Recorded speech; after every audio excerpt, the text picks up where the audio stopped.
Hello, and welcome to our workshop on application development using Astra.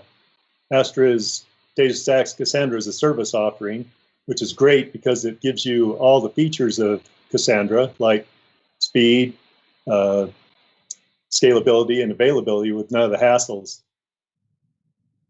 I'm your host today, one of your hosts, with Adrian Hall. I'm in developer relations, and he's a cloud architect with the Astra team. We also have a couple of developer advocates helping us in the background. They'll be answering questions for you on Discord. Our advocates like a good challenge, so make sure you give them some real tough stumpers there in Discord. Let's take a second to go over our agenda for our workshop today. First of all, we're going to cover some housekeeping stuff to help you get up to speed and working with Workshop. Then we'll show you how to create an Astra database. We'll actually, you'll get your own instance of Astra so that you will have a version of Cassandra that you can play with. Then we'll dig into the APIs for accessing Astra. This will include the REST API and the GraphQL API. And then we'll wrap up by giving you some additional resources that you can use to further your learning journey. There are a few different things that we're going to use today. First, you'll have the live video stream that you're seeing here, and then you'll also be using Astra, which we talked about, which is the Cassandra-as-a-Service offering. You'll use that in your browser. We'll be using, as part of the tools, Katacoda to do the exercises.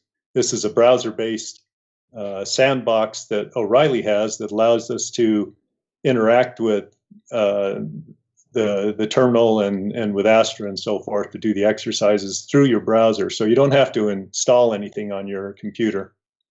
We also have Discord, where we're answering questions for people. That's where David and Eric Zietlow are. Feel free to ping them and ask them with any questions you have. And then we also have materials here that you can download from GitHub. The GitHub URL is listed here, but I think the dev advocates have also posted that in the Discord channel as well.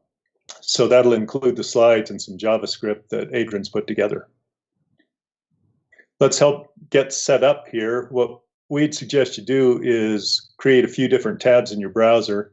The first one up here that we're showing in the top left of the screen is for the video stream that you're watching right now. And then in another tab, what you can do is you can open Discord, so you can ask and answer questions, have questions answered in there. We'll create a third tab then. We'll put Katacoda in there. You can see the URL here, and I think it's also posted in the Discord channel, katacoda.com/datastax. And then from there, you can go into the Getting Started with Astra course, and we'll be using those exercises. Also, if you want to open a terminal, you can download, you can clone the GitHub repo and get the slides and so forth there as well. Okay. I think we'd like to start today with a survey.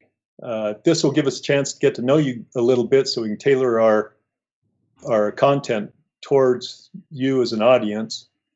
To do that, you can either download the Mentimeter app on your phone, or you can go to menti.com. Now, the code that it'll ask you to type in is 834476.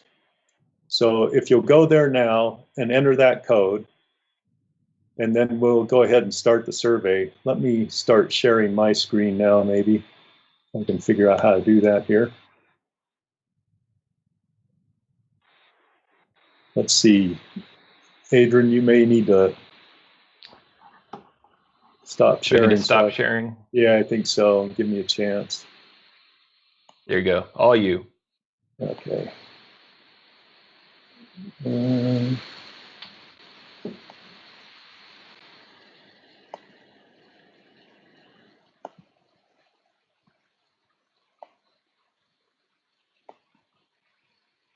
Okay. You guys can see that okay? Yeah, okay. I'm starting to see people are getting on. Go ahead and give us a thumbs up, and we'll kind of watch the count here. as we let people get connected. It's like we're about 50 now. This is where I would probably normally tell my dad jokes, but I think my boss is texting me and telling me to stick to the script, so maybe I better not do that.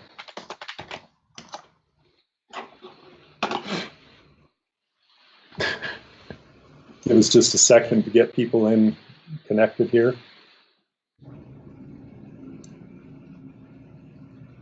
Okay, let's go over to the next slide here. Go ahead, one more time. Hit me with the thumbs up one more time really quickly, and let's see how many people we've got.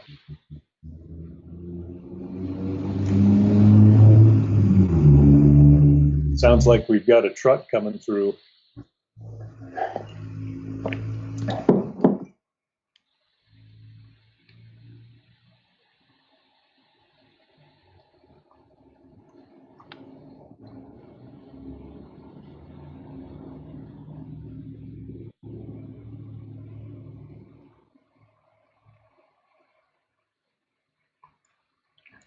Okay, this is looking good. So looks like we've got about 50 people here. Let's go ahead and we'll start with the first question here. Let me unlock it. Okay.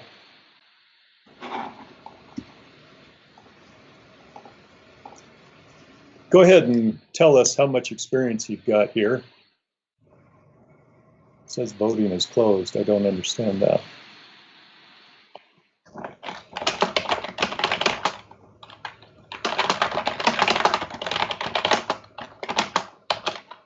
I'm looking at on Mentimeter and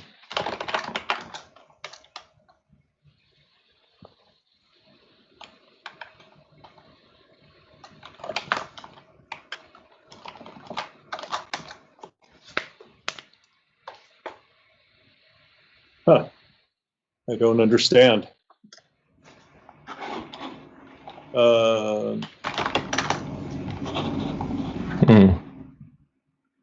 Open vote. There we go. Did I get it?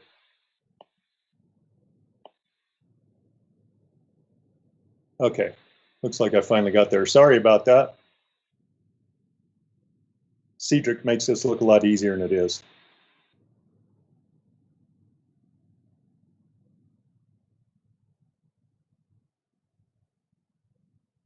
Okay, looks like we've got a lot of people that have very little experience, and that's great. That's exactly who we're looking to talk to today.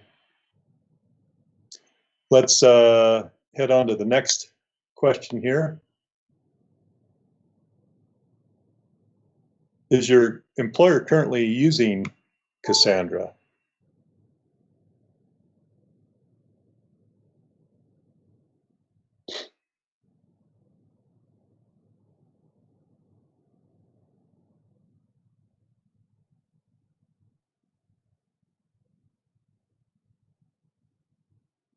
Looks like a lot of people are actually using Cassandra, or their employers are using Cassandra at work. That's great.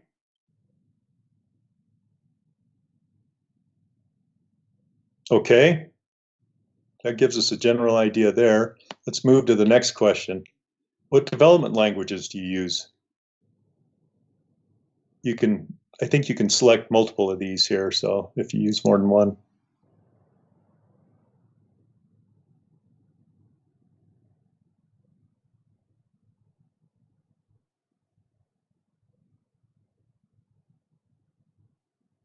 Looks like a lot of Java. We got a COBOL guy here. That's amazing. We got two COBOL guys. Oh boy, now everybody's jumping on the COBOL bandwagon.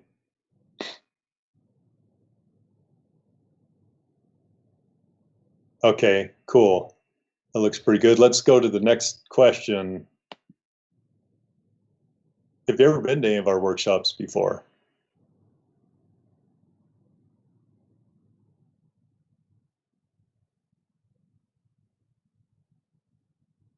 Looks like we've got some returners.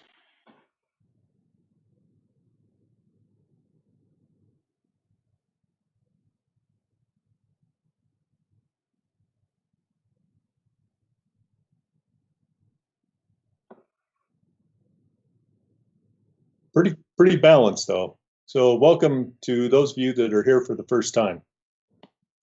Let's try the next one. Are you here for personal reasons, or is this part of your business?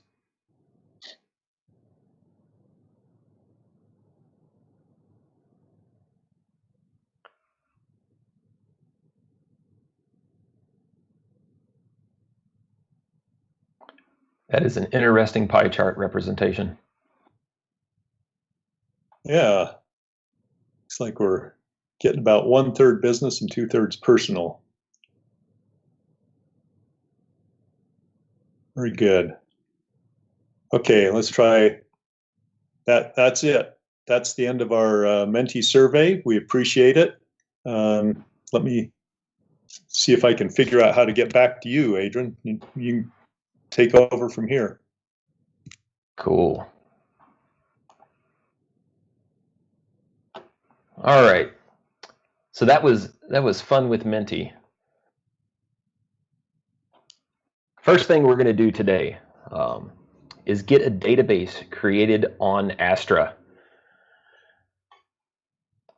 The first thing, if you haven't already done this, go out to astra.datastax.com/register, and it will let you register to create a database with your GitHub, or you can sign up with email. Pretty standard sign up experience in that regard, or you can use your Google account. Then after that, you'll be brought to a screen if it's your first sign up, and it will be the screen that you create a database with. You're brought there automatically to create your first database. There's just a few pieces of information that you'll need to enter here. One is make sure you have free tier selected so that you're using your free database. Then pick your location, which will be, preferably it'll be the location that is closest to wherever you are geographically. So if you're in Europe, pick the European one. If you're in the US, pick the US location. And then the database details. Now, for the examples that we're going to be working through, talking about, and using in Catacoda, I've named the database BetterBotz. The user is BetterBot, and my location is US East 1. So if you name your database that, it's a little easier to follow along in Catacoda and just in the general examples, because I reference and speak to BetterBotz whenever I'm referring to the key space or the database, and BetterBot as the username.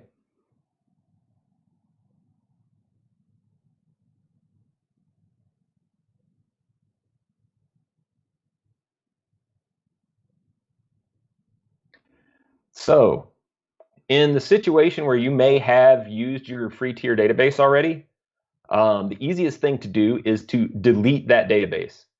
However, if you have a database, like let's say Killer Video or something there already, you can still use that database, and the tables we're adding and other things that we work with in this workshop, you'll be able to use that database for that too. You'll just have some extra extraneous tables and a little bit of data in those tables. That's all. So no big deal if you just want to use an existing database. But if you just signed up, you can create the BetterBotz one instead. And when you sign up and create launch database, you'll see this screen pop up, a little green bar that states that the database is initializing. And you'll see as the database starts to become an active live database, the little one database number will uptick just once. And eventually, as this finishes, the screen will populate and you'll get connection details and cluster details. The connection details have very important information that we will use throughout this workshop, namely the API access section. There is a REST API and a GraphQL API. These are bits of text that you can copy using the little copy icon there on the little double rectangle there. And it basically copies the URL that you will need that has the cluster ID, the region, wherever you've created the database, like US East 1 or the European location if you're there, and then /API REST or /API GraphQL. Up above names the key space, just in case you ever forget what your key space name is you've created. It's right there. The username is there, and also an option to reset the password if you ever need to reset your password.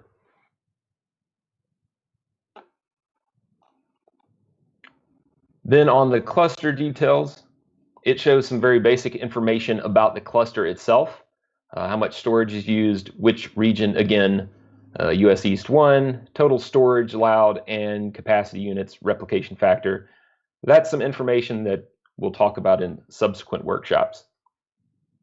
And if you have selected the free tier, you will see at the bottom the very important bits of information that you're paying $0 an hour for this database. So now I'm going to give everybody about 2 minutes or so. If anybody's having any issue with the database creation or any questions, please ask now. And we'll give everybody a minute or two to get their database started up.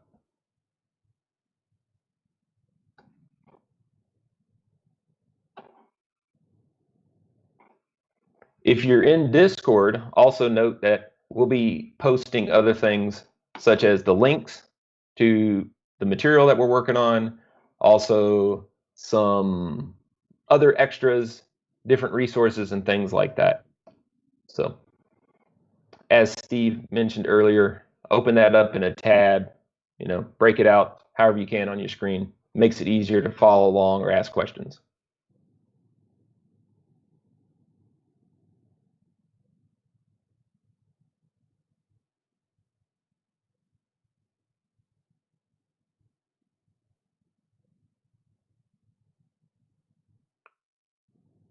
Steve, you know the specific details of what's on the Academy, right? I think it's pretty minimal at this point, right? Yeah, I think they're putting together something even as we speak, if I'm not mistaken. So, stay tuned. The key materials we have so far, especially being that we literally just released Astra days ago. It's hard to keep track these days of the day, but it's been only just some odd days since we went full GA and Astra has been made generally available. By proxy of that, we are still working on a lot of great materials that we'll be publishing over the coming weeks and months to DataStax Academy. We have a blog series called Better Botz, which will give you the links to that in Discord and be posting them in the GitHub repo and some other places. So those will be pretty easy to get to. And we publish to various mediums for that series too, on dev.to, Medium, or the DataStax blog itself. So you can kind of pick which medium you want to read to consume that information. Adrian, you may just want to, it looks like there was a question in the Discord. You may want to just briefly summarize the steps in creating a database one more time. All right. We'll briefly go backwards and do that. So when you log in, if it's your first login, you'll be sent directly to the screen where you basically get this. It's an empty form for the database where you'll add your location and the database details. What I did for the particular database that we'll be using in this example, named it Better Botz, username is Better Botz, and I picked US East 1. However, as the question has popped up, if you have a killer video database already as your primary database, you can keep that one there. You'll just need to make sure that you change the database name and key space name in any of the examples as you work through them. Because the examples are set up to work against Better Botz with the username of BetterBot. But it's pretty easy. I'll point them out as we go through and mention that here's where you would put killer video instead of Better Botz if you have that database instead. But no problem adding tables to the killer video example if you just want to keep that database in place.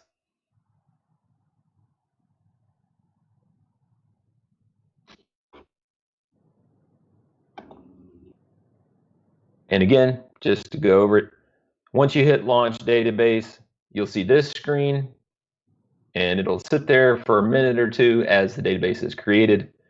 Then you'll be presented with the actual specific connection details, where you will want to keep this page available so that you can check out your REST API and GraphQL API links there. You'll be able to copy them by just double-clicking on the little rectangles there, or you can highlight it and hit Control-C or right-click, and most browsers will let you choose to copy the URI address. So there's multiple options there to copy that into memory whenever you need that. And then, of course, cluster details just states a few bits of information about the database itself.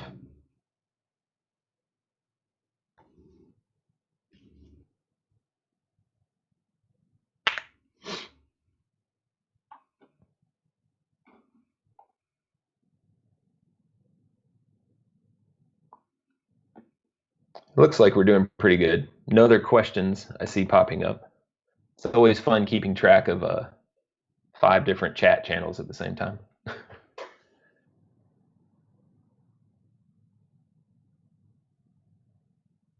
All right, we're gonna keep moving along here.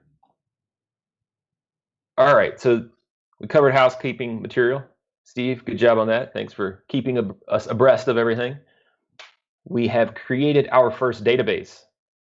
So now we have a full Apache Cassandra database in Astra ready to work for us. It's a pretty awesome feeling, honestly. If you've ever interacted with Apache Cassandra before, this is just like a breath of fresh air as you see how easy and quick you can get a full Apache Cassandra database up and running. So the first thing we're going to take a look at in this course is the APIs. And that's the main focus of this course. We have other material where we will be talking about Apache Cassandra specifically. We'll be talking about CQL, we'll be talking about distributed systems and all sorts of advanced topics, the 401, 301, 201 level topics. In this course, this workshop, we're going to specifically be talking about the APIs that are now available on Astra, specific to Astra, available for the online database. The first one we're covering is REST. So a little bit of just a quick and big emphasis on quick overview of what REST is. It stands for Representational State Transfer. The origins of it, if you ever want to dive in real deep, you can definitely do this. There's a lot of academic papers. Roy Fielding originally wrote this in one of his dissertations, or in his dissertation. And the basic idea is that the URL, at least in context of how we're using REST, is the URL provides access to resource identifiers based on app object/object name, etc. And you interact with things using HTTP, using the put, post, get, etc., using the verbs that are available in HTTP. The other notion is, in our case, we're using a JSON payload. These are also stateless services. So these things within your application, when you're using REST services, you would manage your state in various states on the client side, but overall the API itself is stateless. You send information, you get information, and you are done in that interaction. The way our REST interface is built is designed to reference the database from a key spaces, tables, and rows perspective. So when we are interacting with the key space, it will be the base URI, the one that we showed in the connection details where you can copy it there. And then we'll reference key spaces if we're working with key spaces, tables if we're working with tables, and rows if we're working with tables. And yes, we will get into that more. You don't have to memorize that at this very moment. Just speaking conceptually about how this API works. The first thing we're going to do is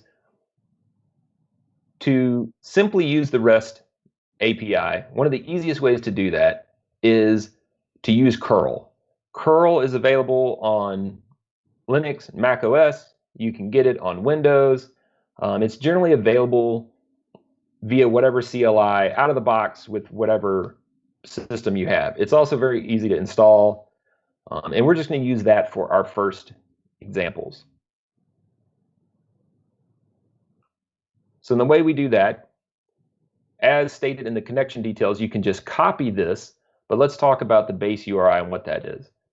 So we start off with the database ID -region, and then we have .apps.astradev.datastax.com, and then /API. For the REST interface, it's /API/REST. For the GraphQL interface, it's /API/GraphQL. One of the actual links, what it would look like is that example there. The database ID is basically kind of a UUID identifier. Then you see the region and the rest of the URI.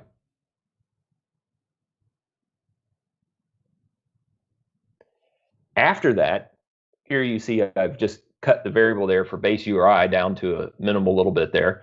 With REST, we then designate the version of REST. Right now we are at v1, so it's /v1/key spaces. Then we would designate the key space we're working with, which in the case of killer video, that would be killer video. In the case of BetterBotz, you'd put BetterBotz right there where key space is. And then if we're interacting with tables, we would extend that and continue on into tables/table/rows. And again, I have a little example right below that, just showing what a real life URI endpoint would look like for interacting. So then in the curl request, the next thing we were going to need to do is we'd add the header details and auth token. So when we start working through the Katacoda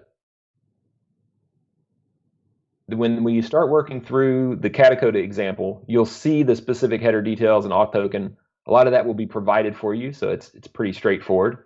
But there's two elements that are needed for the REST API, and both of the APIs really, whether you're using REST or GraphQL. You designate the content type, and then you have your Cassandra token, which I'll show you how to get in just a moment. And it's just set in there as a header detail within the HTTP content. And then finally, we need to build the body of what we're trying to do, whether it's create a table or add a row of data or something like that. This would look like this, for example. It's a JSON blurb of stuff where you state key value pairs within the JSON as JSON is formatted, and you basically have criteria outlined of what action and what data you want to interact with or give to the database or request from the database or something like that. So with REST, it's a combination of the URI, as we just talked about with key spaces, tables, rows, and then the blob of data, depending on if you're trying to give it data to save or something like that. And then you send in that request, you get a response back with whatever pertinent data is available.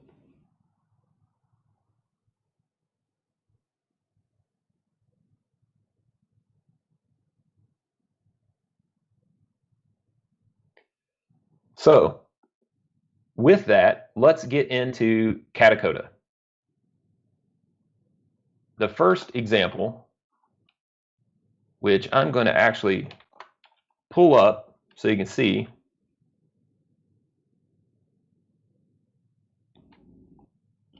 Go out to katacoda.com/datastax. And it's the Getting Started with Astra course. Navigate into there, and you will see the two Katacoda scenarios that we're going to be working through. This first one we'll work with is the REST API scenario. So I'm going to give everybody a chance to start working through that themselves. And as you go, please ask any questions in Discord, Twitch, or YouTube, and we'll answer those as we work through together. Hey, Adrian, it's probably worth pointing out that the first scenario there in the course is basically how to set up your Astra account. We've already covered that. So we're starting with actually the second one. Yep. So the Astra REST API service is the one you want to click on.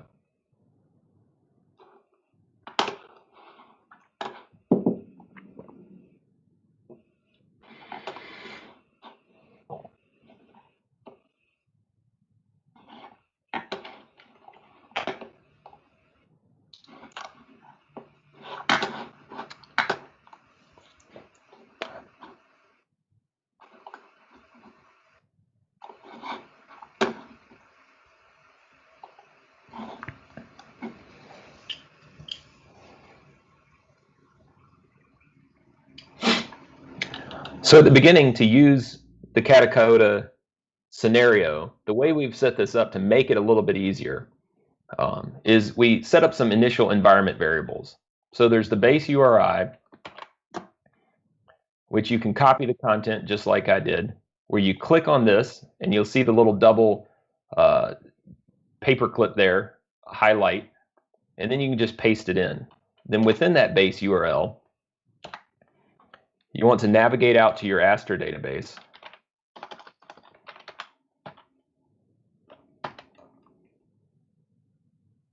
I guess I need to, oh, Chrome.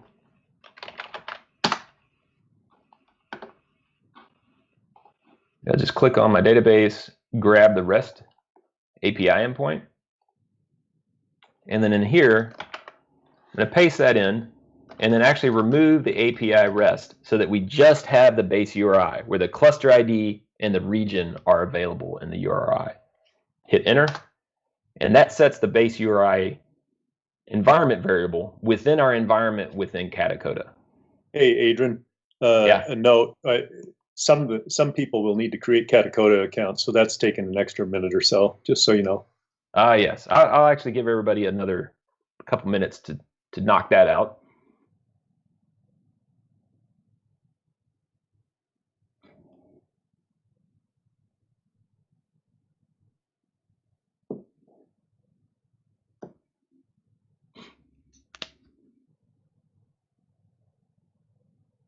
Katacoda is another location where we will be providing a lot more additional material around not just the APIs, but also Apache Cassandra itself, database querying with Apache Cassandra, and all sorts of other course material around getting familiar with and getting deeper into the technical parts of Apache Cassandra and using the database.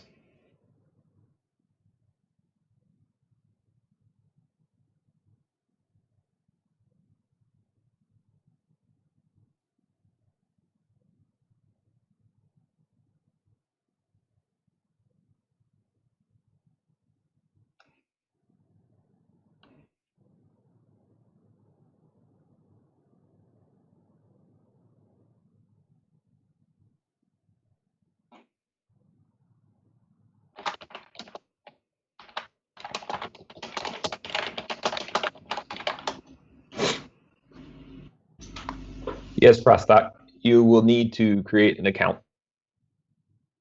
So.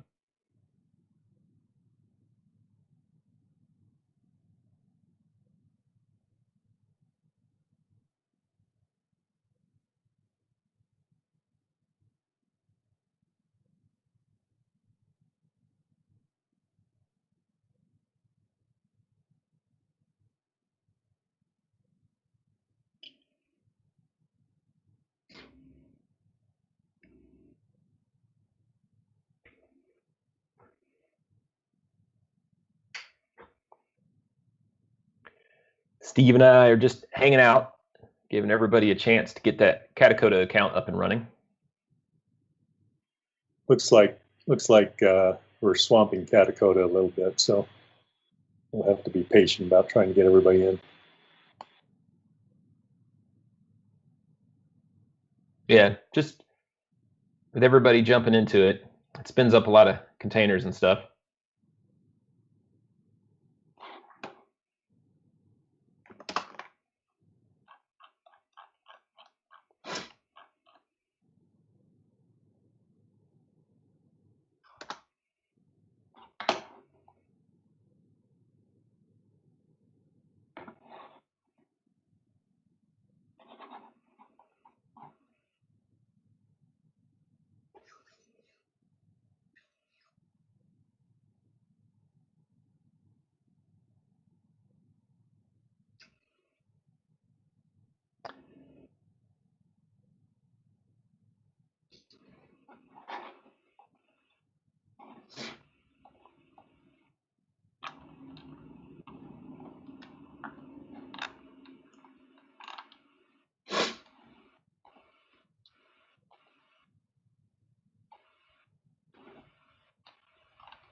One thing I love about these workshops is seeing everybody's avatar and nicknames in Discord and Twitch.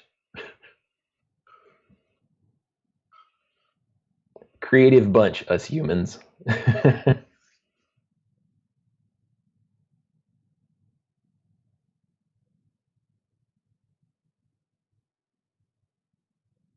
sounds good. If you get an error that says, sorry, it looks like something has gone wrong inside of Katacoda, refresh it and try again. And it should work out the issues as everybody steadily gets logged in with their examples. There was a question about the REST user, REST_user, and I will talk about that in just a second. Actually, I'll go ahead and talk about it. Why not? So in this example here, where you see REST user and REST pass, that is where you will need to put your username and password that you created when you set up your database. So in Astra, you can see your username here. In this case, I made mine BetterBot, and your password is here.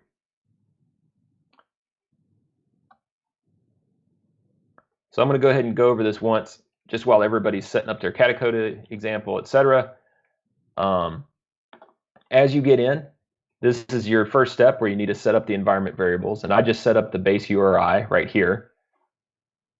Then the next step is to get the token. This is where we're talking about getting an authorization token to be able to access the API for GraphQL or REST. What we'll do is we'll copy this. It's just a curl command with the JQ to make it a little easier. And you'll need to go back and put in your username and password. And yes, I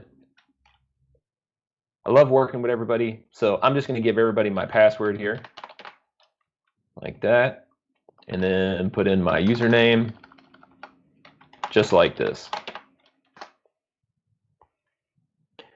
And when you execute that, the curl command executes against the API with that username and password and gets an authorization token.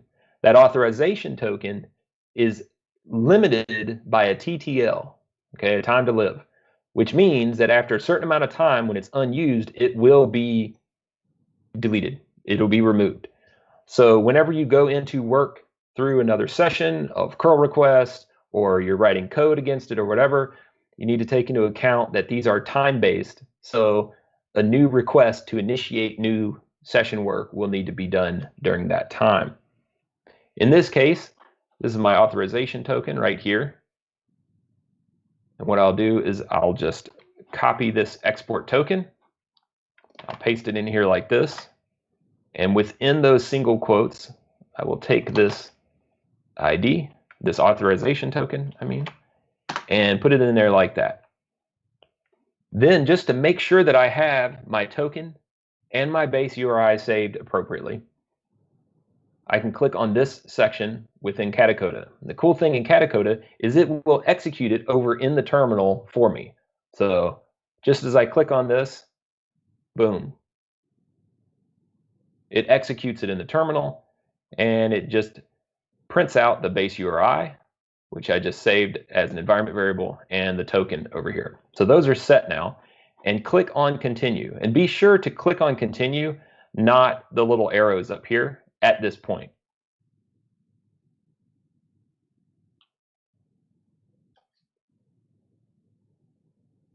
Does anybody have any questions? Did any issues pop up while you executed that?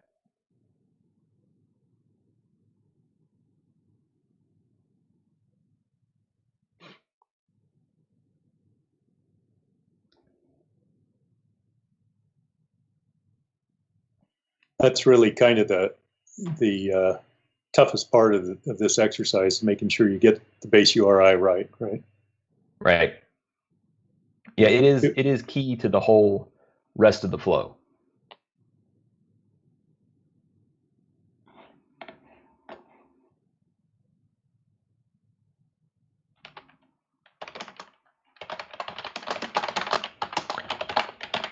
Apologize if my keyboard is loud. I am one of those mechanical keyboard people. So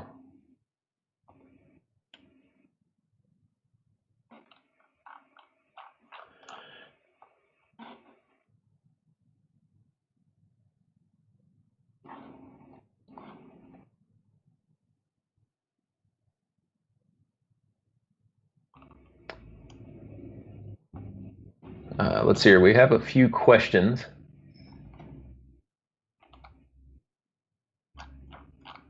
What was it?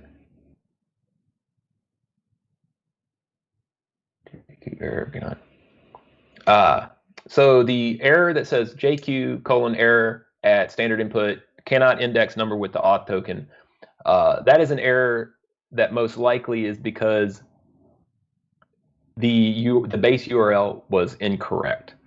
So when you export the base URL, make sure that it is exactly like what we entered here at the very top of this example, which if I bounce back through, it's very specific that anything after .com needs to be removed.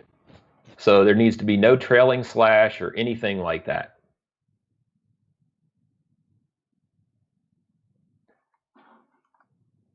And the reason for that is in the example here, where it does the curl request, the curl request concatenates the API REST v1 auth onto the end of the base URI. All the interactions we have to do are concatenated onto the tail end of that URI. In this particular example too, let's talk about what we just did. So we sent this request via curl via a post HTTP action to the base URI /API/REST/v1/auth. So whenever you want an auth token to use REST, or in the next example, GraphQL, you would send a post request to this endpoint. This endpoint then returns the authorization token. The only thing that this endpoint requires in the request is just the username and password key value pair in a little JSON block, right? So open brace, username, colon, your user, comma, password, colon, your password, in double quotes, of course. And in our example, I just have JQ-R auth token. That just takes the response that we receive, which is also JSON, and it comes back as auth token colon the actual token. That just pulls out just the token, so it's a little easier to copy and paste into the next variable. Oh yeah, and in Katacoda, it's a little tricky sometimes, like when you copy and then you're trying to get it into the terminal here. You have to make sure, sometimes you have to like click twice in the terminal to make sure you're actually back in the terminal to paste or to execute or anything like that. I think that covers the questions.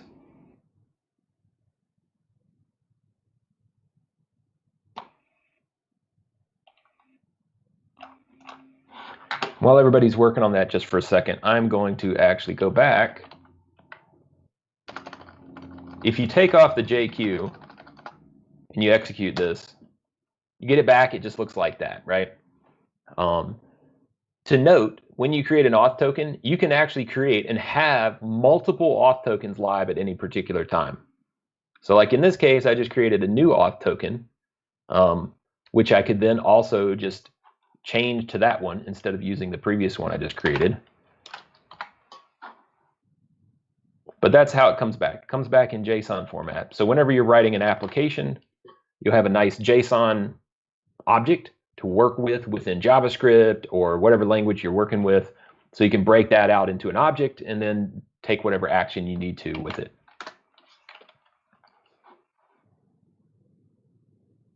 When you click any of the dark code segments in Katacoda, it will automatically bounce to the terminal and execute that immediately.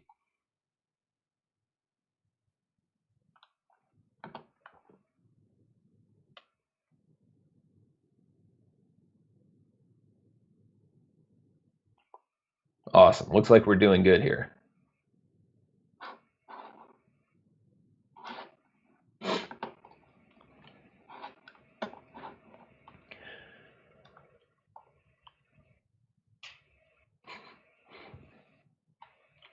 Good job, Shoria.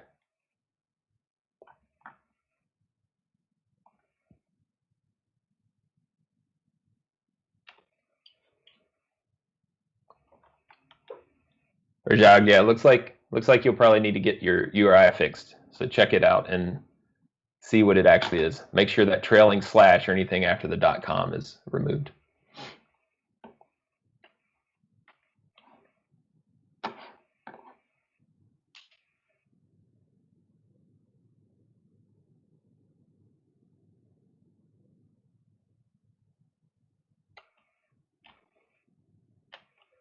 Good job, Anand.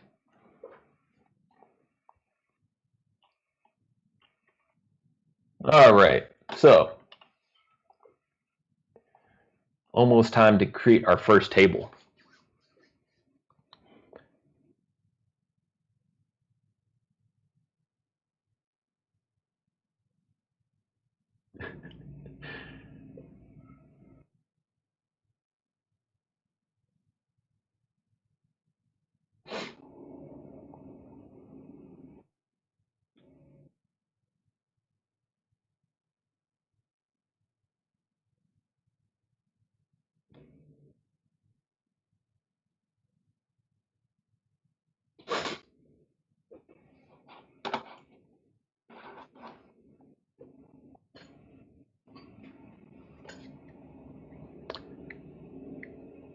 This next section may be a little tricky if you're still using the killer video key space. I'll try to make a point where you'll need to change things and make sure to have killer video in the example versus BetterBotz. But again, in Katacoda, the examples that are provided are based on the notion that you've named a key space, BetterBotz. So just take that into account as we work through this.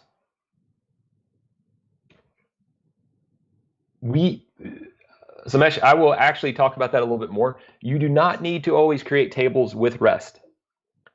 There are more traditional Apache Cassandra routes that you can go, which we'll talk about a little bit, and you can also do it in GraphQL. So there's multiple ways that you can go about actually creating a table.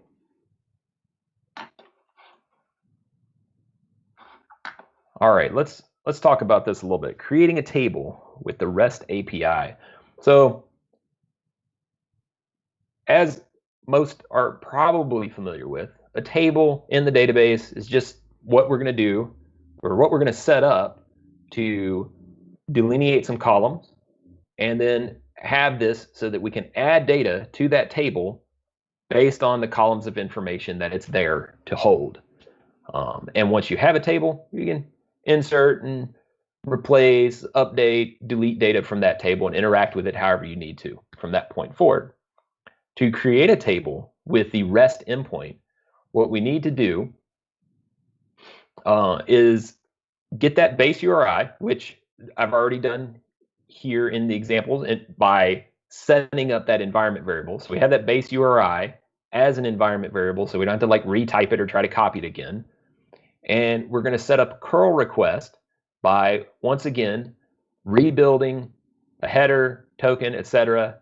The cool thing, of course, with Katacoda, I have all that in an executable blurb right here at the bottom.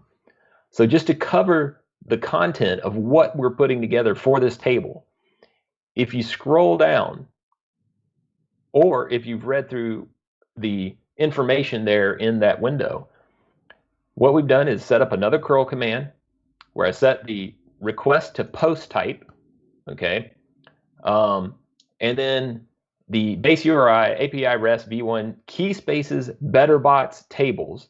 That part would need to be changed if you have killer video, so it would need to be API REST v1 key spaces killer video without the E, just an R on the end, / tables. Then the header, adding the token, then set content type, and then the data, which I need to make this a little bit bigger so we can see more of it. There we go. Data raw format. And then we start off with if not exists, true. So if the table doesn't exist, it will create the table. If the table does exist, it won't attempt to recreate the table, which means we'll be able to idempotently execute this query to create a table, and it won't ever error out, and it will ensure that we always have this table that's there. So it won't cause a problem or anything if you execute it multiple times. Oh, and I just clicked on it, so it went ahead and executed for me, which you see I have now successfully created a table. But let's talk a little bit more about what table I just created.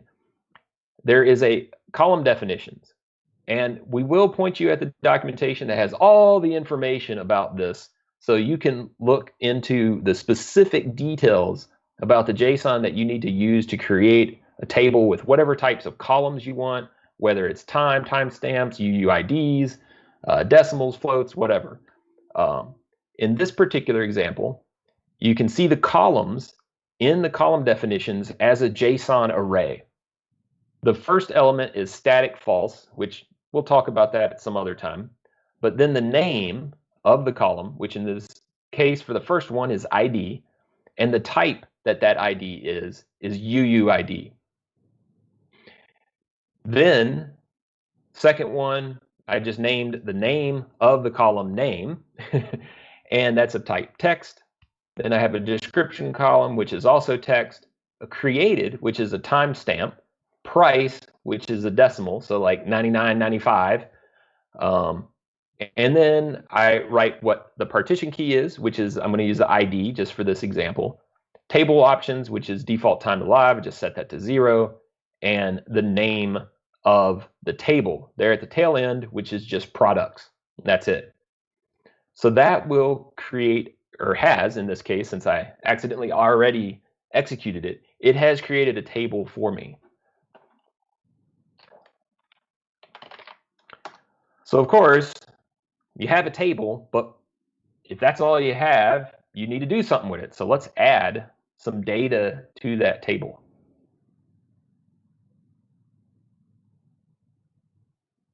A few other questions come up. Can you do multi-node? And that's a topic for another day. Let's see here.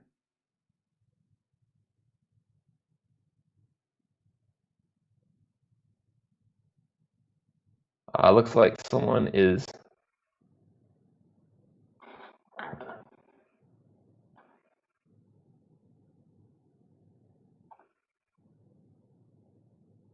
so in the next example, I think I'm going to answer some of the questions that are starting to come up for this already. In the next example, again, doing a post, building it again, also base URI, then REST v1, key spaces. In my case, it's BetterBotz. In your case, maybe Killer Video or BetterBotz. And then this time, though, I'm adding the /tables/ name of the table I want to work with. In this case, I just created products, and I want to add a row of data to the products table, and then /rows.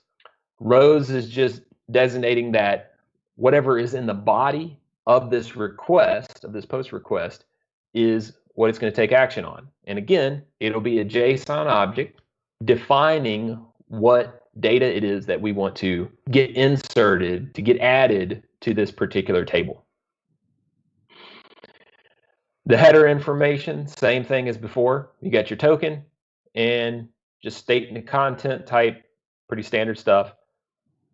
In the body, the JSON is basically columns, and then it goes name and then value. So it's kind of like designating the key and the value of which column which piece of data goes to. In the example, I have a value for ID, which I set to a specific UUID. You can use the same one. So in Katacoda, if you click on the example, it'll execute it and add that row to your database.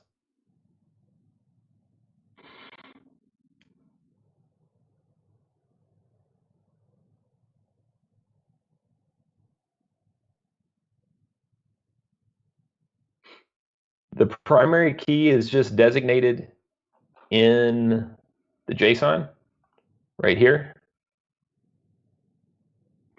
It's autonomous of the column declarations, where it just states specific, it's like a specific section within that to designate what is the partition key. Because you'll see, like, here is the beginning of the JSON array, and here's the close of the JSON array. That's the columns, and then specific autonomous pieces are the primary key, which needs to be designated. You need to have at least one key. And then you have table options.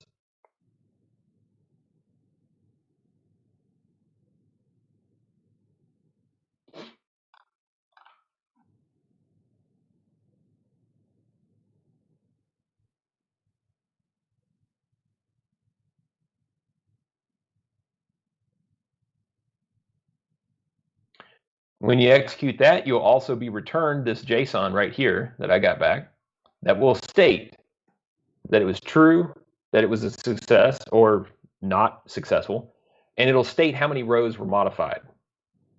So you can submit JSON, and similarly with GraphQL, when we get to that, you can submit multiple rows to be added at one time, almost kind of like a batch from the context or from the point of view of the GraphQL statement or the REST query itself. It's a grouping of items that you can add.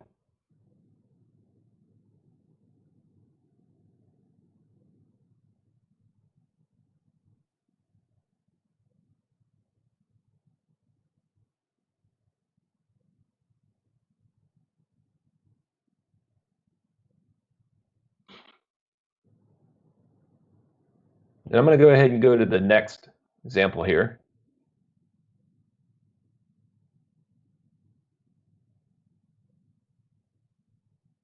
The last one. And of course, once we add data to a table, we'd want to be able to query to get it back.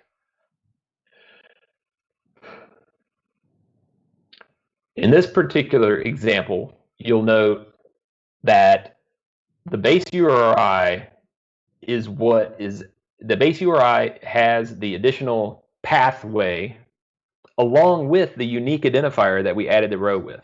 So the row had the UUID of C00F47B6, et cetera, and we put that into the URI of the curl request.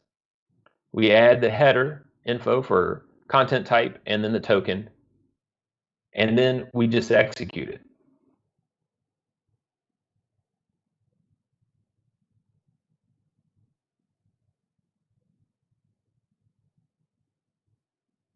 Which I did not get a result because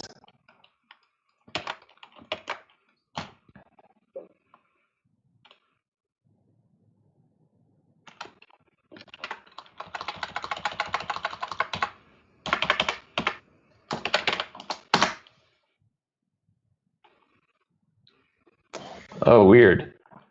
So I just found out if you uptick in Katacoda, sometimes it does not rebuild the URI correctly. You'll see the thing is a bit concatenated together, which might have been why it did not execute correctly.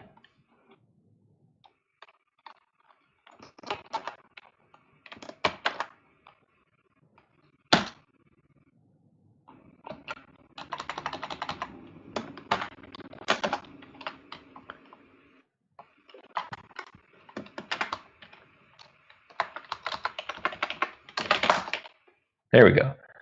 So in this last one actually needs to be a GET, not a POST action HTTP called. Live coding is hard. Live coding is sometimes difficult, David.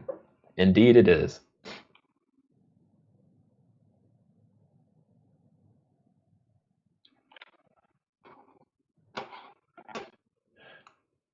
Inserting row.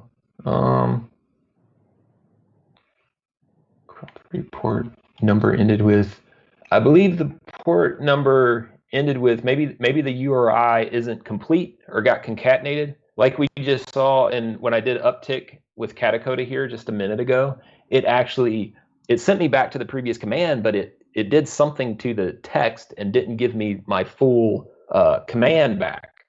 So maybe just verify the URI actually has the /API/REST/v1/key spaces, BetterBotz, tables, products, etc., or whatever it is. Because that's what that error looks like, Hachette 1. If I mispronounce any of your nicknames, I mostly apologize. They're very hard to pronounce when they have numbers and other things in them.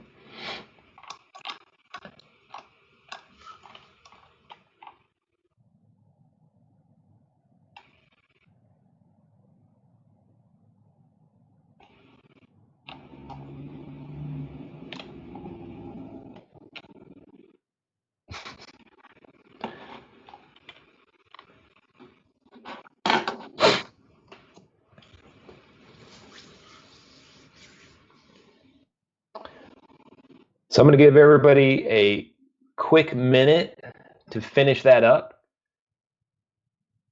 and then we will continue with the next part. So everybody just keep working on that. If you have any more questions, I will try to answer them as quickly as possible.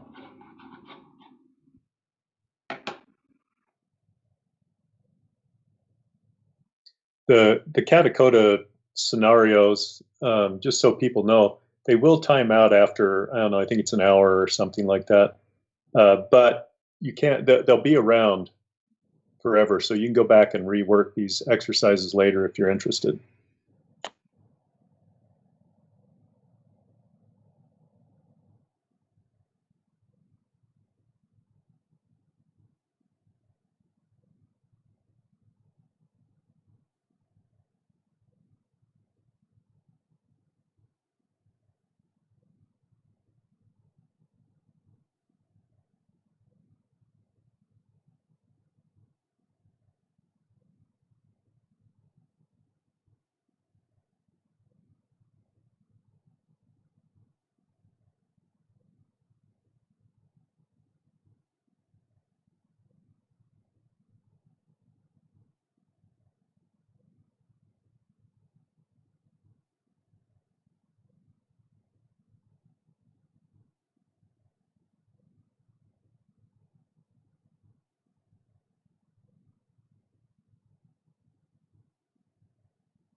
We are not going to be talking about CQL shell specifically.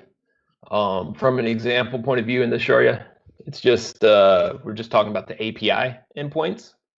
We will have additional material and workshops around using CQL shell within the interface, and interacting via the drivers, all sorts of other ways that you can interact with the database in Astra besides just the API endpoints. Yes, the Katacoda examples will be available after the workshop. So you can go and check out the Katacoda examples and other Katacoda examples as we make them available anytime you want to. They're out there. They're going to be there's going to be new ones available soon. So always worth checking out and just working through those. A lot of good material there.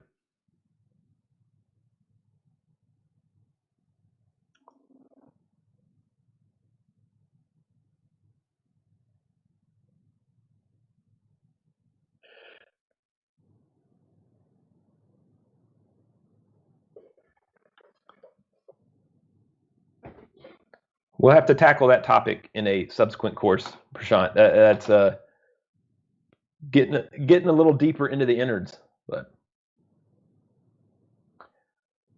Skivus, or Civus, the REST and GraphQL endpoints, when you create a database, they are spooled up and available pretty much as soon as the database itself is available. Usually, I believe at most there will be a 5 to 10 second lag from the database being available to the time when the APIs are available. And that's really the only time you'll get any delay. And that's just on the initial start. That's all that is.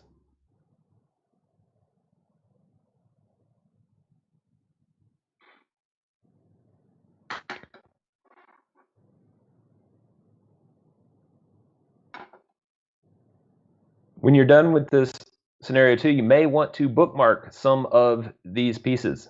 of information that are in the Katacoda example, such as the Astra README docs. Lots of good material here, especially around, as you saw, building out things with the REST interface. Building that JSON object can be somewhat difficult, right? So if you go to the documentation, go to the API reference, you'll find an awesome feature here. README.io is based off of the Swagger standard docs implementation. So you can go in here and let's say you want to add a row to a table. You can add that database ID, just like we've talked about here in the course. You can add the region, so like US East 1, and you'll note as I do this, key space name, Better Botz. Note that the URL, the curl request, etc., is being built out as I move through this. So there's products, then let's say this is the ID, and then you can add columns for what you want to add. So like this would be a name, and I'll say some name, and it's all built out, and the JSON will be built out here for you. So you don't have to hand code that. It comes in really, really handy to be able to just bounce here into the docs and put together your curl request. In addition to that, there's Node, which of course it builds it out as you type also, as you build the request, Ruby, JavaScript, and Python. And these docs are specific to the REST interface and the JSON that you need to create for the REST interface. Yeah, it's super cool. Show you. As I have built examples and things like that, I even use the docs just because it's so easy and such a nice interface. And to note, if you look up on the top right of the example, there's a try it button. That actually will execute it against your database, which is also important to note because if you go through all these and then you add your token ID, it will add this or do these actions to your database. So sometimes you may or may not want to actually execute it from the docs here.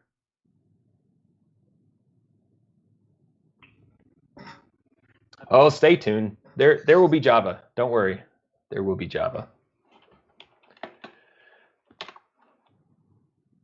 And also, just to add, the BetterBotz blog is where we are blogging about this material and other. We'll be using the REST interface, the GraphQL interface. We'll also be writing CQL and doing a lot of other things and actually building out a full-fledged reference application using the BetterBotz theme and the material like you're learning here in the course, working against the Astra databases.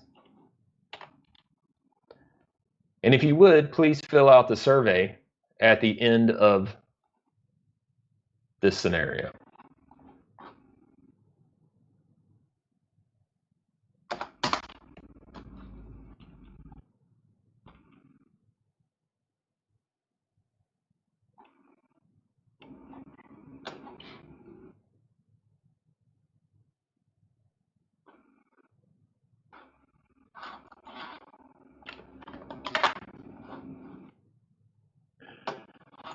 All right.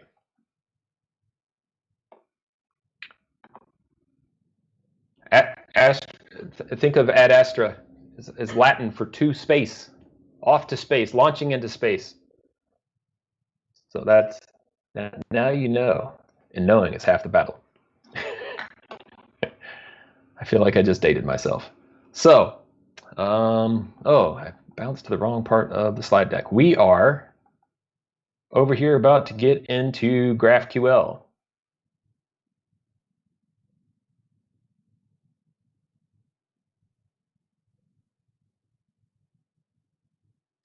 All right.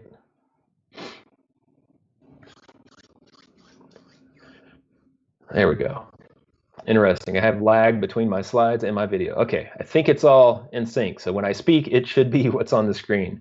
All right. For the next section, we're going to take a dive into how to use the GraphQL API within Astra. We're going to be using Katacoda for it too, but just like previous, I'm going to give you kind of a review of how this is done, how we have it set up for you to use. Again, just like with the REST interface, we will build a URI.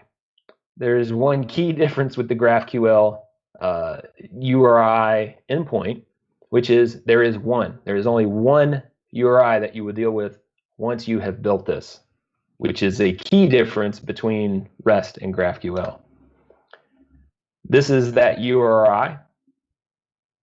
So database ID, region, just like before, and it ends with /API/GraphQL.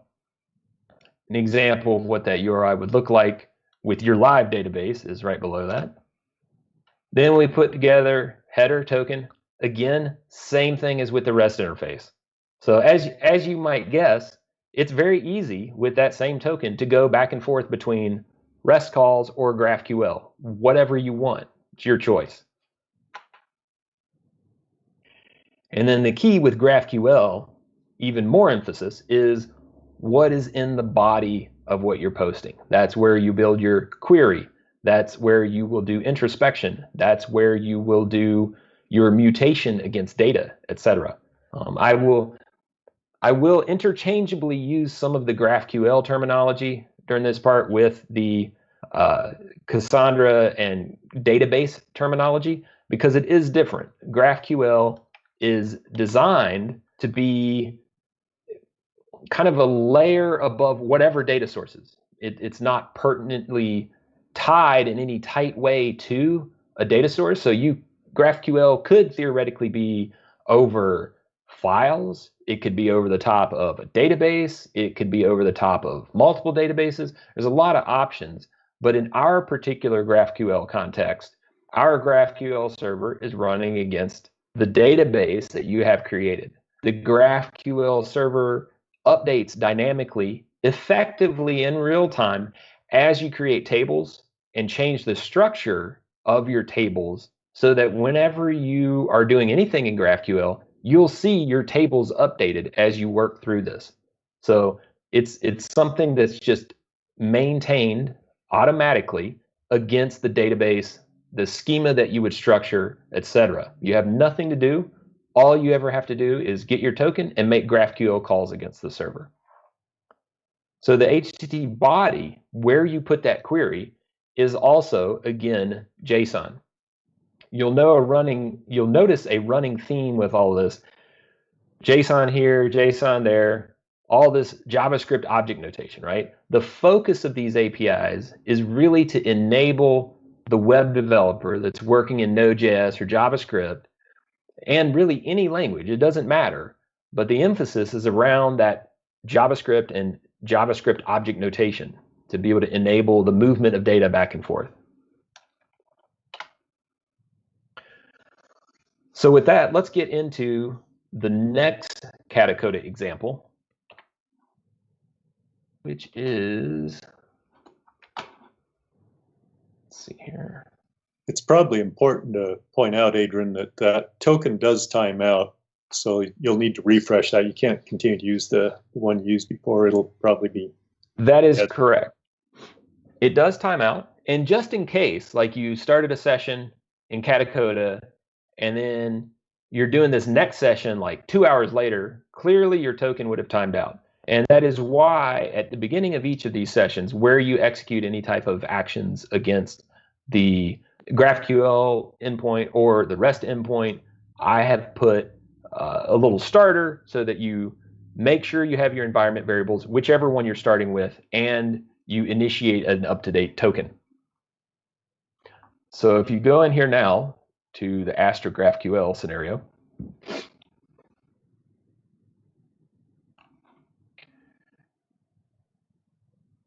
gives you a little intro with our awesome Better Botz logo. And then you'll notice, especially since we just did it, this is basically the same environment variable setup again, okay? Now, it's important to note, you do need to do this again also in Katacoda because this is a new terminal session, right? So it doesn't have your previous environment variables set up. We'll set up new environment variables and we'll get a new token just for the specific session. The other thing that you'll notice is that right up there is an editor, kind of. Oh, I guess it is an editor, not kind of an editor. It's an editor. So in the editor, we'll actually create some code, some JavaScript, specifically to execute GraphQL against the GraphQL endpoint. There are currently two files that are open in our little editors tab interface, GraphQL mutation and GraphQL query. Those are the two main things that we're going to be working with. So let's go ahead and set this up again. So there's our base URI. I'm going to paste that in there, go back over to my Astra database. I'm going to actually copy the GraphQL API link this time. The difference between these two, by the way, is literally at the tail end. One says /API/REST, the other one says /API/GraphQL. So copy that, paste it in, and then again, I'm going to remove the GraphQL and the API part from the tail end, okay, just for this catacoded example. And I'm going to make sure that there's no trailing slash or anything. So just make sure it is just .com at the tail end. So there's that one. And I'm going to copy the curl request again.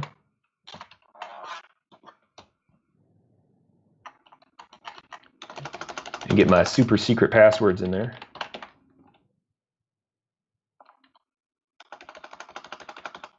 And if anybody is curious why I feel so confident in showing you my username and password, I will be, immediately after this workshop, deleting my database. So these won't even exist anymore. But they're great for the example. Oh, what happened here?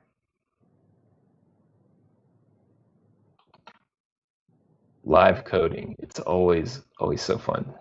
Oh, I didn't type my username correctly. So let's fix that. See, I was also giving you false username and password information. There we go. Now we got a new token.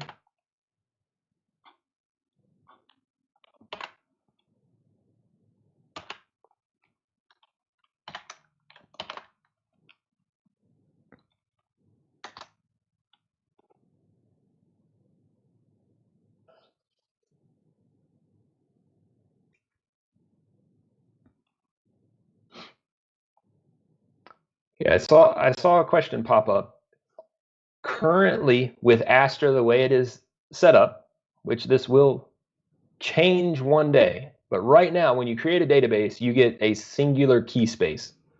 That key space, if the database is terminated, you delete the key space, but otherwise, that's the singular one that you have to work with. You can create as many tables as you want in that, and you can update the tables, you can delete the tables, etc. But the key space itself, you can't add or remove key spaces without creating and terminating entire databases at this point.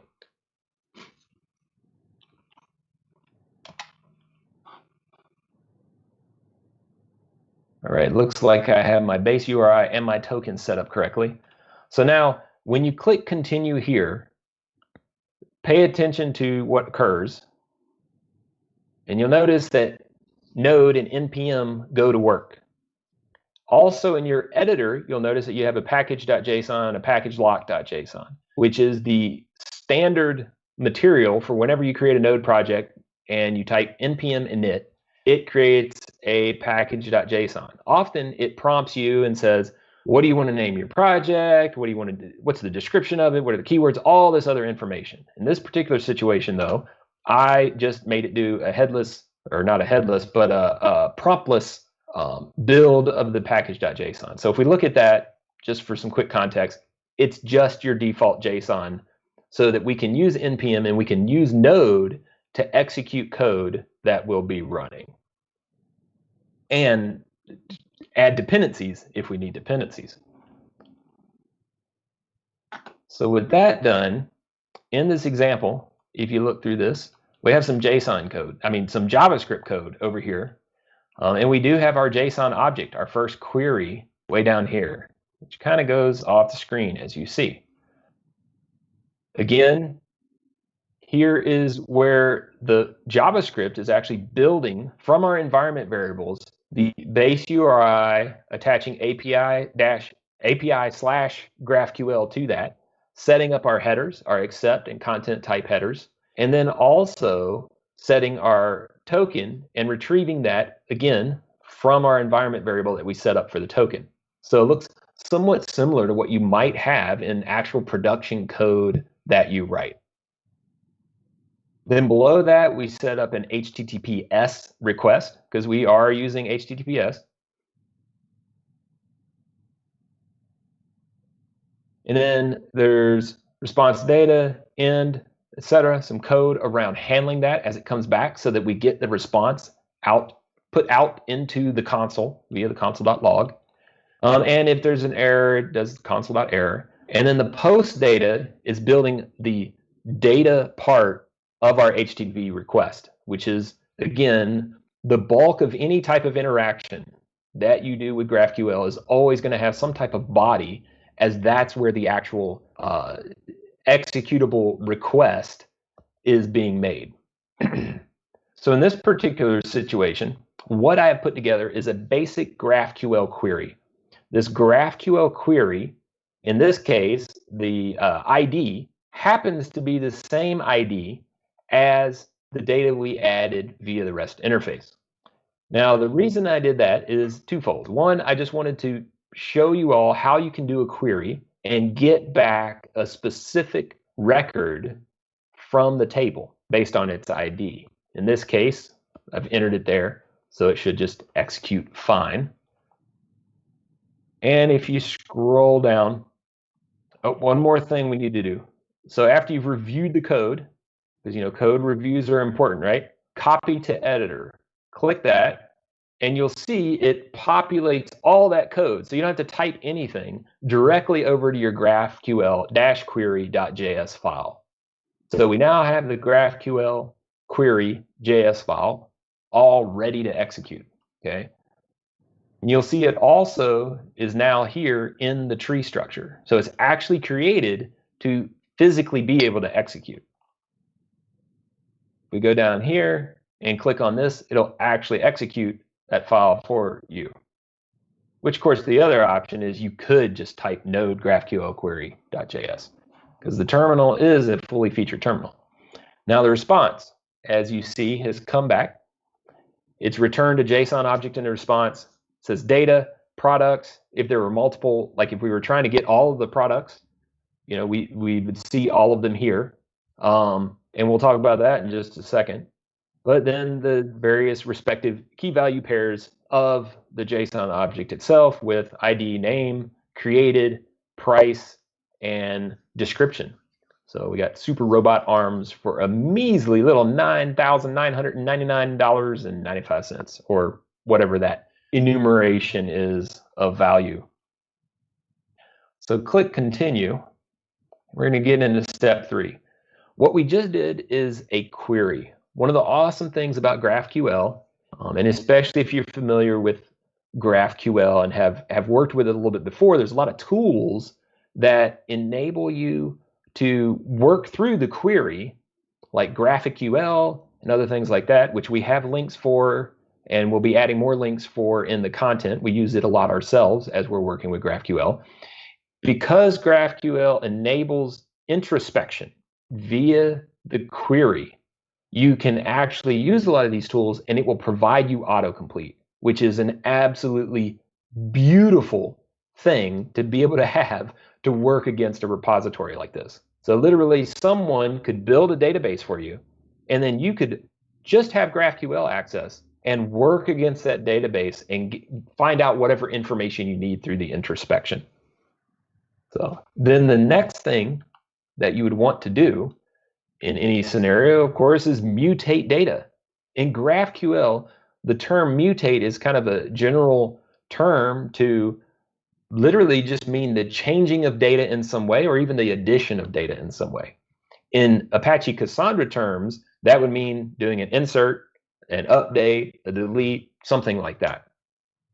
But from this perspective, you're just writing the GraphQL. So you're doing a mutation, whether you're doing any of those actions, and the server determines which action dictates which Cassandra action on the database side. So if we scroll down again, let's go ahead and copy the code to editor. And it copies that code into the GraphQL mutation.js file. Again, the header is being built, tokens being inserted from the environment variable, et cetera, et cetera. And the important part of this code is right here in the post data. You see that it starts with query, but the type of query is that it's a mutation query. So that's an important thing to note. Pretty much everything in GraphQL is a query of some sort, but this one is a mutation type, which means it will be changing data in the database. The syntax is the object. Okay, now the object is pertinent only to the JavaScript side. Now you have to have this object, and you can think of this as, let's say you have a form, and the user goes through and names it something and gives it the values that you're going to insert into the database. Well, on the side where in the code that you're putting this together in your JavaScript, this object would basically be something that you in your code would use to manage this specific object that's being inserted or updated or whatever. I just named it superarms. It could be something like the insert object or the update object, something like that. So then it's colon, and then you have an actual function, okay, or a call. It's whatever the action is going to be. And this is where you get a little bit of the database notion that bleeds through into the GraphQL concepts a little bit. Here, we've defined specific functions that are generated and available for every table within the database. You have an insert, an update, and a delete. In this case, it's going to be insert whatever the table name is, in our case, products, and then we pass it the object itself that it's going to insert or the object that it's going to update or delete. So in this case, we have insert objects, and I have an ID that I'm passing it, a name, description, price, and in this example, I actually have a timestamp that I've added. Now with GraphQL, right after you give it the data with the key value, the column, and then the data that you're going to put in, you designate at the trailing part of it value, and then you list out the elements of the JSON that correlate to the columns in the database. In this case, just like that table we created, we have an ID, a name, a description, price, and created. So if we execute that,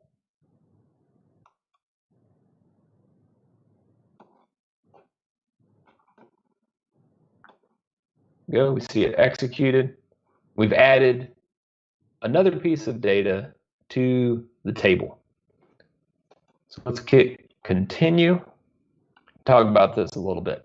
Now, when you write out GraphQL, one of the nice things is a lot of the tooling that helps you write GraphQL and such, it'll give you the ability to write it out in a nice formatted JSON way like this. So this is, if you had it formatted out, this is what a simple query would be to return all of the products based on just getting the name, description, and price of each one of those products. It would leave off the timestamp for the created field, and it would leave off the ID. You wouldn't have the ID. So in the user interface, like in your web page, you would run this query, execute it, and what you get back is just the information that you need to actually display to the user, right? So that's one of the underlying premise with GraphQL, is that you just work with the pieces of data you need when you need it to keep things minimal, moving back and forth on the pipe to your applications. So that's the query. And then here's a little bit slightly easier to read mutation, where I've put 2 items in this mutation instead of just 1. So this is an example of what you would want to do. Like, let's say you have a form or something and you have multiple items that you actually want to get mutated or inserted into the database. This is how you would put 2 items in there. So a new mech torso and a new CPU for your mech. I added that in there, insert products function, then the values, and then the value column names right below that. So name and description. In this example, the attempt would be to insert values just into name and description. So if those other columns are easily nullable, this would just add the name and description, and the other columns would be null.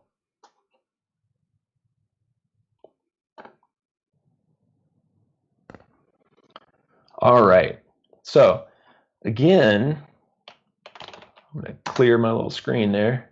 I'm going to run the GraphQL query.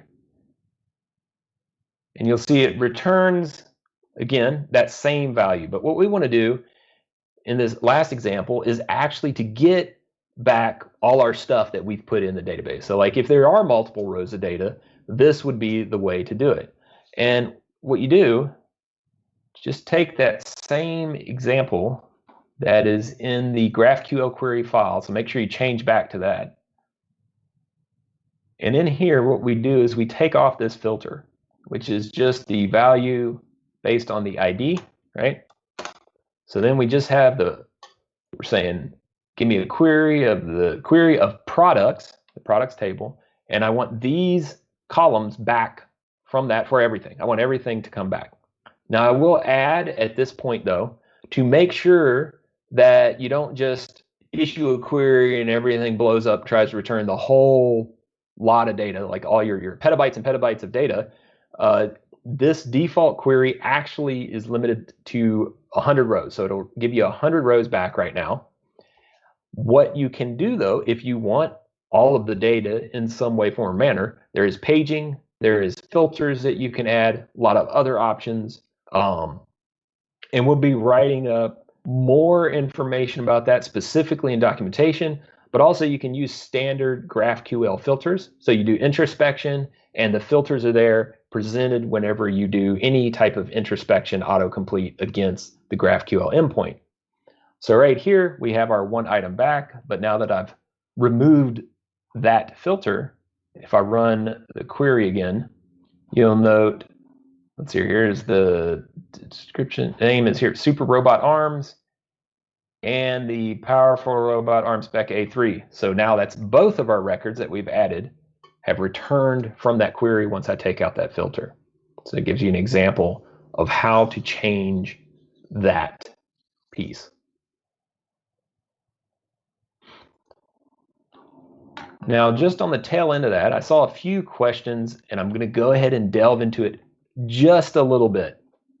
In this interface, when you created your database, you probably noticed some other pieces here that we haven't touched on. One is the CQL console. So if you did want to write CQL commands directly against your database, you can go into here and log in like this.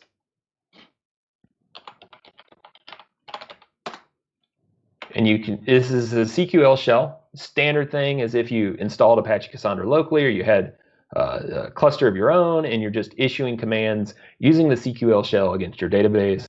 So like if I typed select asterisk from, what did I do? Oops. BetterBotz dot products.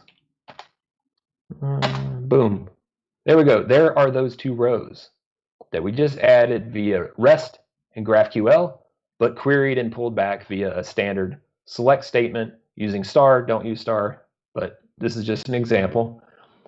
So you get an idea of what we've added there using those two things and how you can still interact with it using the CQL shell.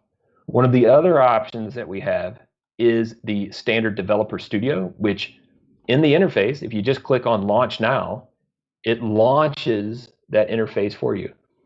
Now, generally, if you haven't launched this before, it'll ask you for your username and password, and it's that same username and password. And then you can go in, create as many notebooks as you want.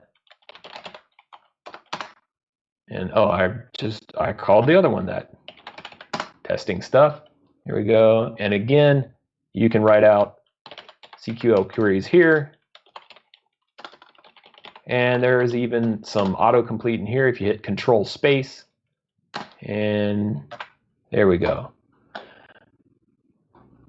So the initial execution, what did I type wrong? Oh, I did not write my CQL right. There we go.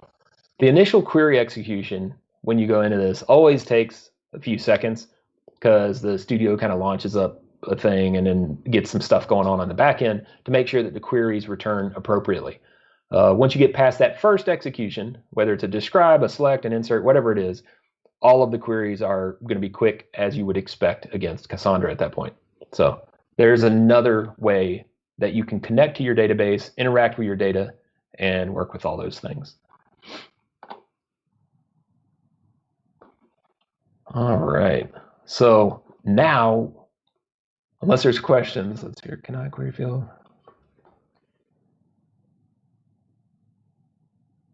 The key space. The key space, Fidel, should be in, let's see here, I'm going to go back here. In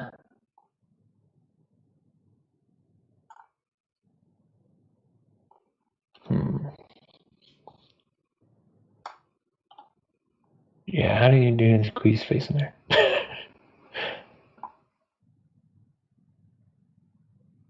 Yeah, so if you already have killer video, you would have to make sure you're getting the correct see, because when you click into the database here, right? If you have killer video, this should be designating your key space, your base URI. So if there's a key space error, oh, are you talking about in CQL Shell, you have to designate the key space. In Developer Studio, it does default to whatever is selected here in this dropdown. I wrote out the key space in my select statement, but in Studio, you don't actually have to do that. You can just designate the table name. But I always like to, since per spec in CQL, you're supposed to designate the key space, I always put it in there no matter what. All right, so let's see here. Any other questions? If you do not go get a token, the access is basically not enabled, Skivas.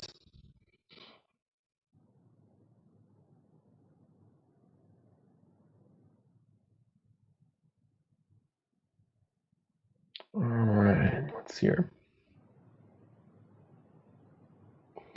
I would also, we have a reference in here, but just giving an initial shout out, definitely go get the Cassandra Definitive Guidebook from O'Reilly.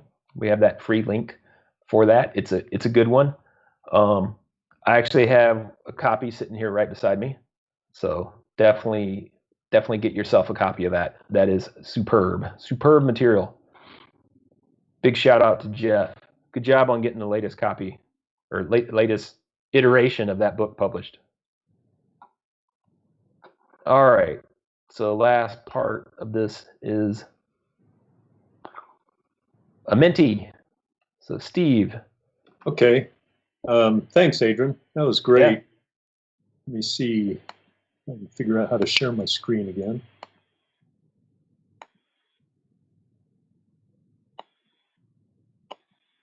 Okay, there we go. So you're back at Menti again. I should have told you you didn't want to close that when we were done last time, but if you did, you can go back to menti.com and the code is 834476. So we'll give you a couple more questions to help us out here. Everybody go ahead and give me the thumbs up. Let me see if people are keeping up with us here.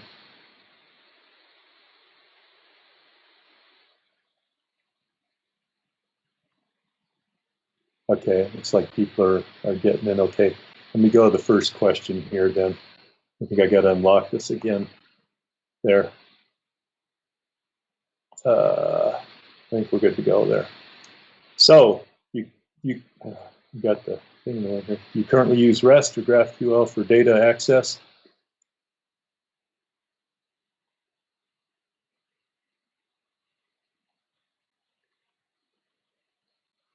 Yeah, it's kind of interesting. The REST stuff is probably more traditional, but the GraphQL stuff is starting to pick up. It's so funny how something so new as REST can be considered a traditional technology at this point. Okay, very good. Let's go to the next question here. Let's see if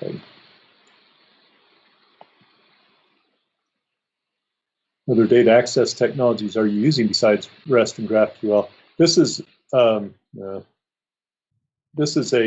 open-ended question, so you can just type in if you're using something else, and then it will we'll start to see the answers here.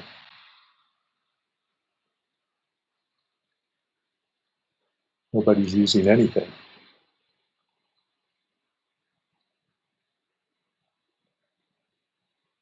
There we go. Looks like you're talking, Adrian, but you're muted. I think. That's a common problem these days. Mute. Looks like some solid answers there. Good.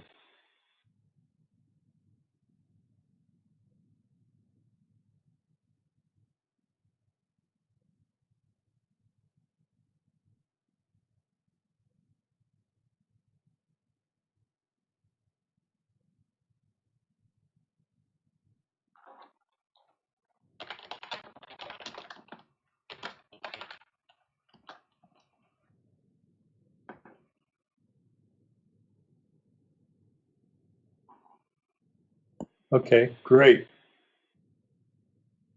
Let's move on one more here. What tooling or frameworks do you use in your day-to-day engineering projects? Maybe unlock this one. No, keep going.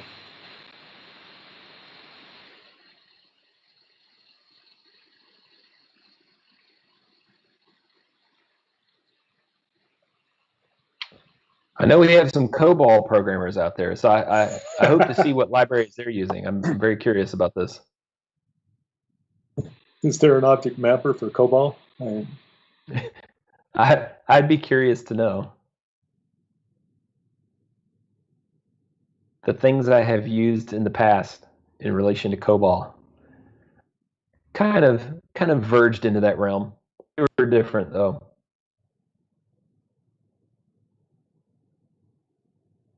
These questions are actually for our Astra team. They're going to take a look at your responses and see if that gives them any good product ideas. So, yeah, we'll be pushing forward to make sure also in a lot of things such as our Twitch streams that we do, the individual ones that I do myself, I'll be putting a lot of emphasis on the things that people use most, and I will be sure to also be giving a little love to some of the lesser used things, such as maybe even COBOL, things like that. There's even been discussion about testing out some of the new WebAssembly options that are out there and working up some reference material around that. So what you put into here is definitely things that we will be looking at and we will be focusing material on. Okay, let's move to the next one here. Oh, I guess that's the end of this batch here. So we'll go back to you, Adrian, and then we'll come back for one final Menti. So don't close your Menti yet. Cool. Thanks, Steve. All right, so what we've done so far, we've created a database. We've talked about the APIs at a pretty high level. Oh, interesting. I'm all over the screen. But yeah, we've worked through the APIs and we've taken a direct look at REST and GraphQL specifically and how we structure our URIs, how we structure the pathing within that, how we structure the JSON. Pretty high level, but easy for you to go with the resources that we're going to talk about right now and dive super deep into any of those technologies that you may want to use.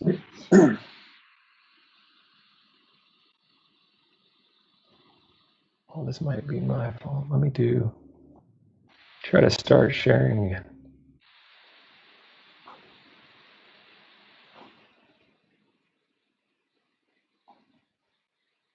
Oh, I'm such a big fan of Skype. So now we're getting into these other resources that I was just talking about. Sorry about that little glitch. So as we went through, and I actually gave you a little bit of an example, there's DataStax Studio, which is another super easy way to get into the database and work with the database from the interface itself. There's also the CQL shell. Here's some of my links to a lot of the things that I work with every day, because I literally stream a lot of the material that we just went over. I stream material around building GraphQL statements for Astra, setting up CQL, doing all sorts of things like that. I blog about it, etc., and I have a lot of examples out there. Then there is the book that I referenced just a minute ago, the Cassandra, the Definitive Guide. Jeff Carpenter and Evan Hewitt wrote this book, and the third edition, which Jeff just got pushed out, is available now. So if you go to that link, you can pick up your copy, electronic version. And of course, you know, if you want a solid physical copy, you can always go pick up one from O'Reilly. There's a lot of developer resources, and we talked a little bit about it previously in the course today. There is material at academy.datastax.com. There will also be loads and loads of additional material about the API endpoints, how to use them, the ways you can use GraphQL, and as we extend and build onto these new features, etc., all that will be updated at academy.datastax.com as we work through that. If you have any questions as you work with your API endpoints, go check out community.datastax.com. And we have a whole, basically everybody watches that. So if there's any questions come up, we will dive in there and get your question answered. Also follow us on Twitter and Twitch at DataStaxDevs. If you're on Twitch right now, you're already there. And then these slides will be available at that location. And I believe they will be posted in Discord if they're not already posted at this very moment.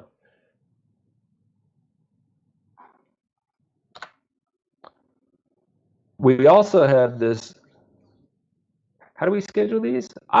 You send an email to that address and we can get an office hours scheduled where people can join us, and we will discuss whatever it is really that you want to discuss about Apache Cassandra, health checks, etc., building out things. Basically SRE office hours, so join us or email us and we'll get one scheduled, and we'll dive into whatever topics you want to dive into about Apache Cassandra. And finally, Steve has one last Menti for us all. One last Menti. Let me share my screen again. I'm starting to learn how to do this. See, I can be taught. Okay. Okay, here's the first question. Let me see. I can unlock it here for you. How likely are you to recommend this event to a friend or a colleague? So if you give us your feedback on that.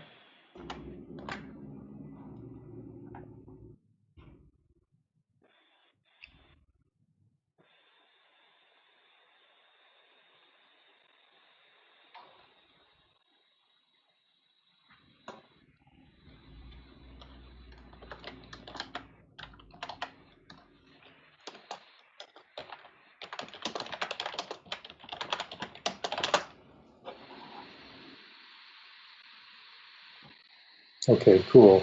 Appreciate that. Let's go to this next one. How'd you hear about this event?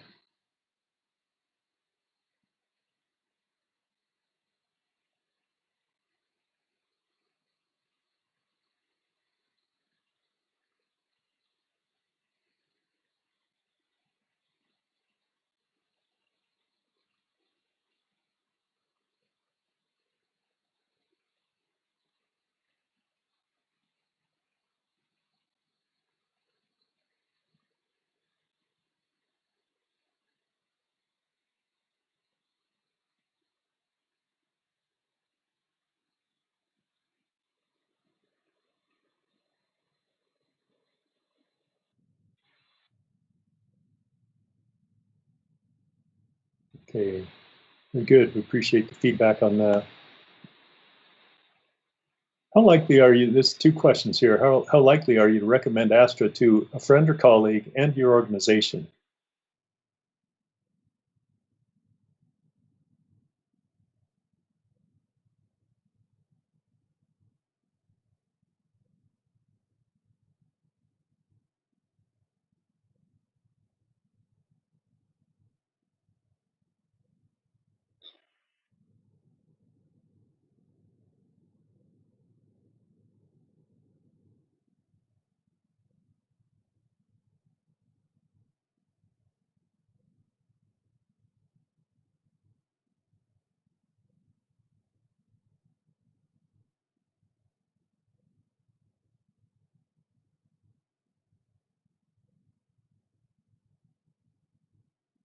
Okay, great. Appreciate that.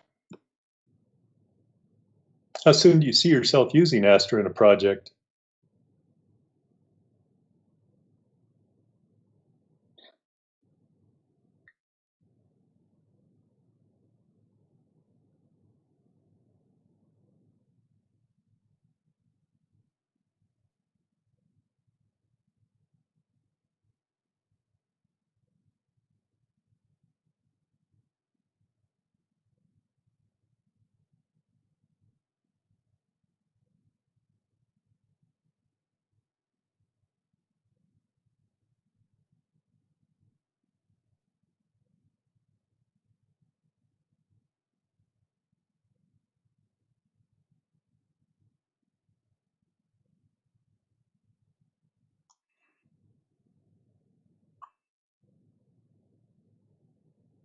Okay, that looks like we got our answers there. Thank you very much. This is kind of an open-ended question for the Astra team. I really wish Astra had, and feel free to type in any ideas you have there.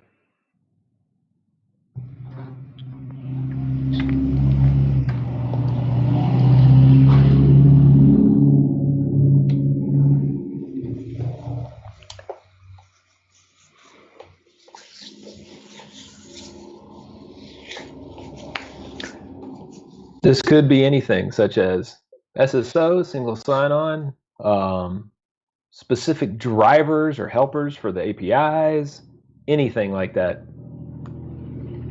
Whatever you think of, please let us know. It'll go into our brainstorming as we get additional capabilities and features built. Fewer trucks driving through it.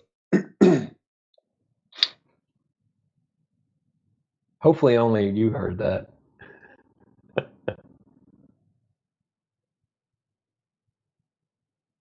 It was one of those lovely gravel trucks, by the way, Steve. So yeah. Going to get some roads built. It wasn't so loud as it was your video was shaking, I think, was the dead giveaway there.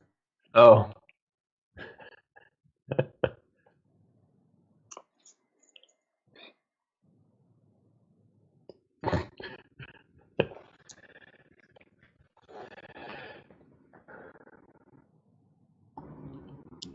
A PDF book.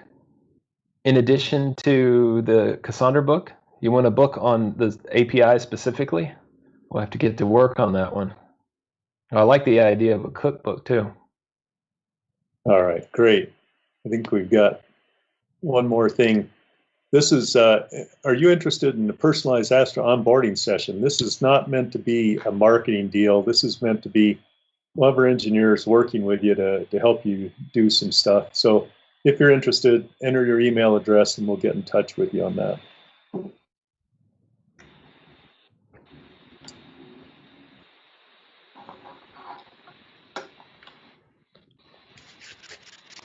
And I think that's about it, isn't it? I do believe. Okay. I don't know how we wrap these things up. This is my first hosting of a workshop, but we appreciate your time and your attention in this. And please, feel free to send us any feedback that you have or anything else.